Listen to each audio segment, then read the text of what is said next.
اروح خرص طفاي فهمتي تقدلو الدنيا.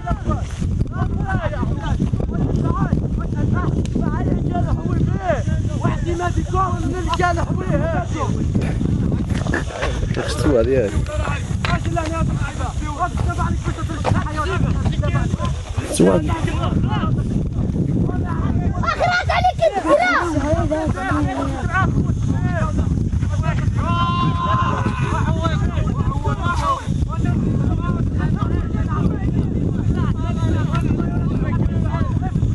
العاب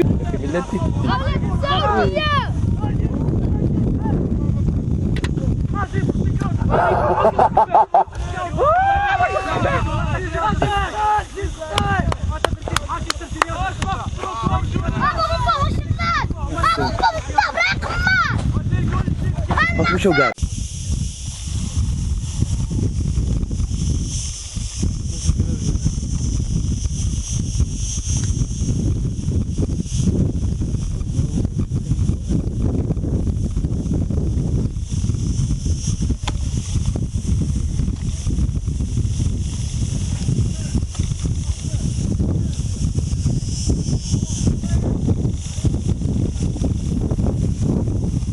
يغني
خالدة والموسومة في ذاكرة الشعب الأمازيغي والشعب الريفي بصفة خاصة.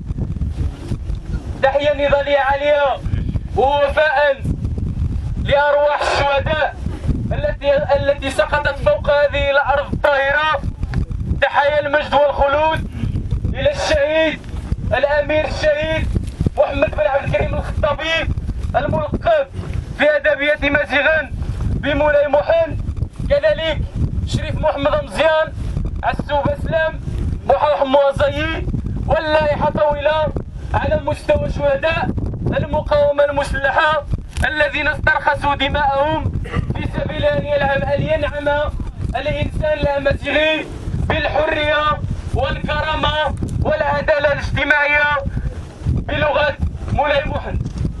أكيد لا ننسى أن نرفع تحايا الإجلال والإكبار إلى شهداء حركة جيش التحرير، علي الشهداء عباس المسعدي الذي اغتيل على أيادي الخسيسين والجزارين. أتحدث هنا عن ميليشيات حزب الاحتقلال أو حزب الاستقلال بين ألف قوس وقوس بتواطؤ مكشوف من السفاح السيء الذكر المهدي بن بركة. كذلك لا ننسى أن نحيي حد وقشيش عبد السلام الطوط واللائحة طويلة على مستوى حركة جيش التحرير التي تعتبر امتدادا ذاتيا وموضوعيا للمقاومة المسلحة. كذلك لا ننسى أن نرفع تحايا المجد والخلود إلى شهداء قضيتنا العادلة والمشروعة، شهداء القضية الأمازيغية. أتحدث هنا عن مطرب القضية على مستوى الجزائر المعتوه لونيس، حفيظ بالنضال والشهادة محمد سينيسا، وجمعان الباس، قاضي قدور، منو ضياك، المحروق سعيد سفاو، واللائحة طويلة كذلك على مستوى لائحات شهداء القضية الأمازيغية، وما زالت مرشحة لتطول ما دام هناك النضال على القضية الأمازيغية موجودا في كافة ربوع تمزة. كذلك لا ننسى أن نرفع تحايا التحدي والصمود إلى كافة المعتقلين السياسيين بصفة عامة ومعتقلي الحركة الثقافية الأمازيغية من داخل الجامعات المغربية، كل من حميد عضوش ومصطفى وسيا الذي Libérez politique. Oh, libérez. À tout la cause Amazigh. محددا قلت تحايا النضال والصمود معتقلي القضية الأمازيغية كل من حميد عضوش ومصطفى وسيا، كذلك نتضامن كل التضامن مع كافة الشعوب التي تتوق إلى الانعتاق والتحرر مثلنا، كافة الشعوب التي تتوق إلى الحرية وإلى الكرامة، الشعب الكردي، الشعب الأمازيغي، الشعب السوري، الشيشاني، وكافة الشعوب التي تتوق إلى الانعتاق والتحرر. أكيد اليوم جماهير الإدار أو الجماهير الشعبية تستمر في إطار تخليد الذكرى 97 استجابة لنداء الحركة الأمازيغية بالريف الأوسط.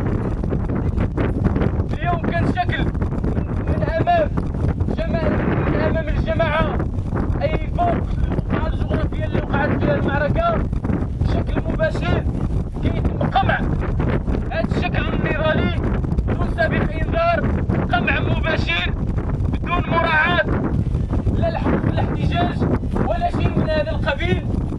أكيد أن هذا الشكل النضالي هو تخليد لملحمة تاريخية موشومة وستبقى موشومة في ذاكرة الأمازيغ والريفيين بصفة خاصة وبدون إطالة. هذا المجال لأحد الناظرين من أجل أن يعطي قراءة تاريخية ولو مبسطة. هذه كيجي القراءة لمين يوقع بكل سنة بالضبط 1921. هذه كيجي القراءة للمقاومة المسلحة مامش هذا مامش قوما ريفيا بمازيغان شنجيح مواطن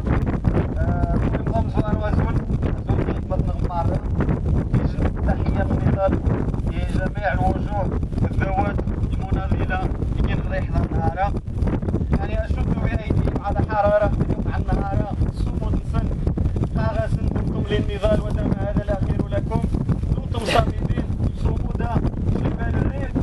يعني مامش قيمة يدور على العري في وجه عوامل التعرية الكوب وصميت كوذ من ونزة هنقمر الشي نبت بكوذ من مخزنة وليدة يعطونا ضغيضة يعطونا ضيط مصر التاريخ.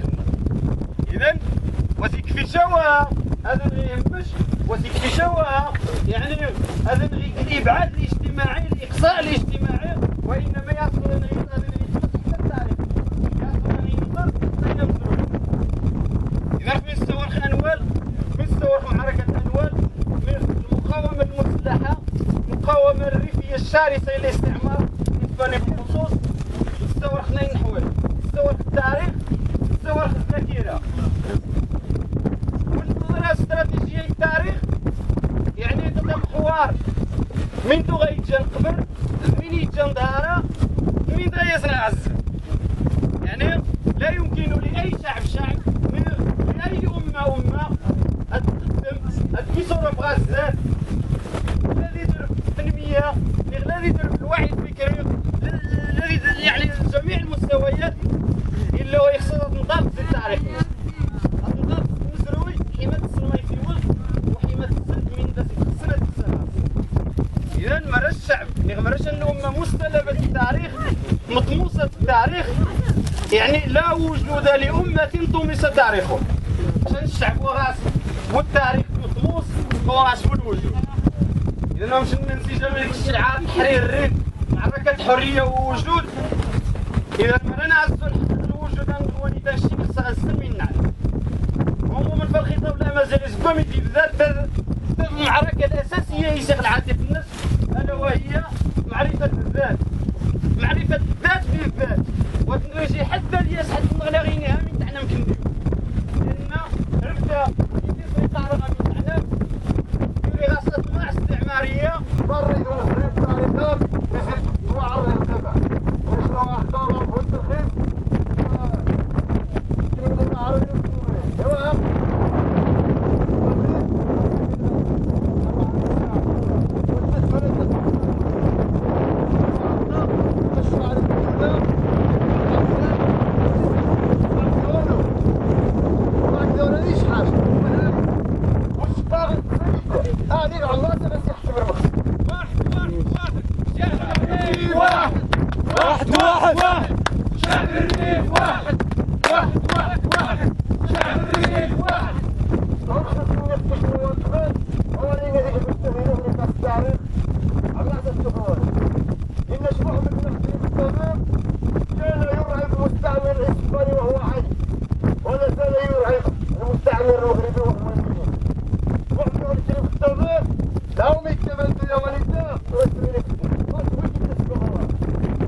كاينش حاجه انا لو ما لقاش 100 سنه هو اللي تسير هو اللي تجبد هذا تاع